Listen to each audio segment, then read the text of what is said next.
To fully understand the qualify step, you have to have a good understanding of what business is. Very simply, business is making a person's life better. That's all business has ever been or ever will be. Don't ever forget this. It's the primary and most important thing you can know about business. Keeping this in mind, let me explain the qualify step.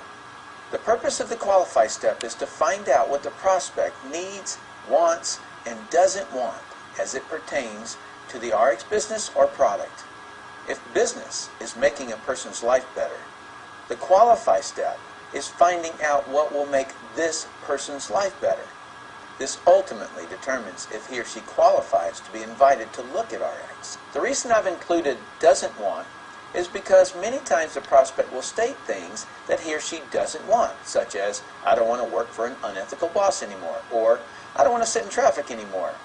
If in the qualify step your prospect states a don't want to you, don't ever change what your prospect says. I was talking with a lady once and I asked her why she was looking for a business. And she replied, so I don't have to be dependent on my ex-husband for money. That's obviously a don't want response. The worst thing I could have done was to change her statement to something like, oh, so you want to make your own money? No, that's not what she said. Of all the words in the English language, she chose and arranged specific words to describe her emotions. Don't change your prospect's words. If you do, you forfeit your prospect's emotions and much of the power behind the inviting formula. The most important thing you can ever know about someone is what will help them. It's so critical that you understand that your prospect has some need, or some want, or some don't want. I've never met anyone who doesn't need, want, or not want something, no matter how high they are up the economic ladder. The way the greeting, qualify, and invite steps work together is that you talk with a person and get them talking freely and openly. When this happens, you move to the qualify step and find out what will make this prospect's life better. When they give you that information, you're going to use that phrase to then invite them to look at something that will help them get what they've stated they want. Here's the concept I want you to wrap your entire mind, body, and soul around. Mr. Prospect wants something and evidently can't get it on his own. Otherwise, he already would have it. Therefore, he needs your help. Because of this, never, ever be rude to your prospect.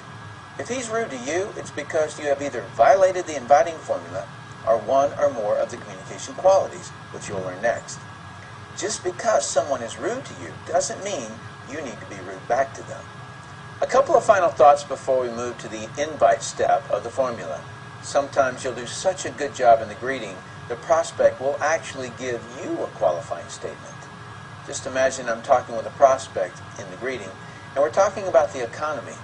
Within that conversation, they say to me, yeah, times are really bad. I can barely make ends meet. This is a qualifying statement. I never needed to ask them a qualifying question. They, meaning the prospect, has moved us to the qualifying step. To that statement, though, I'd continue with some additional qualifying questions like, so have you thought of anything you can do to make ends meet? What have you looked at? Does anything look promising? These types of questions do wonders in helping you extend a perfect invitation, which is the next step of the formula. Let me give you a couple of more examples of qualifying questions you can use. Are you open to looking at a business of your own? Would you be interested in working on a project with me? Have you ever thought of owning your own business? Have you ever owned your own business? What stopped you from building your own business? If you were to start your own business, what type would you open? Obviously, those are basic questions, so you'll want to tailor them to the conversation you're having with your prospect. The final thought I want to give you on the qualify step is that you're not just determining if your prospect qualifies for your business or product. You're also finding out, can you help them get what they want? Do you want to help them? And do they want help? You see, many times your prospect may qualify for the business because of their circumstance in life. But do they want to be helped? I've seen many times that they don't want to be helped, and so truthfully, they don't qualify. I've also met people that I honestly didn't want to help. It could be something about them that rubbed me the wrong way, or that they are just going to take too much work from me. So in the qualify step, make sure they fully qualify. Otherwise, you may regret sponsoring them later. We're going to now move to the invite step, which I'll cover in the next lesson. But before I end this lesson, I want to recap quickly to ensure we're on the same page. First, you greet and get your prospect talking to you. Then you qualify, find out what they want. And then, if they do qualify and you want to help them, and they want help, you can then invite them. Let's move to that step now.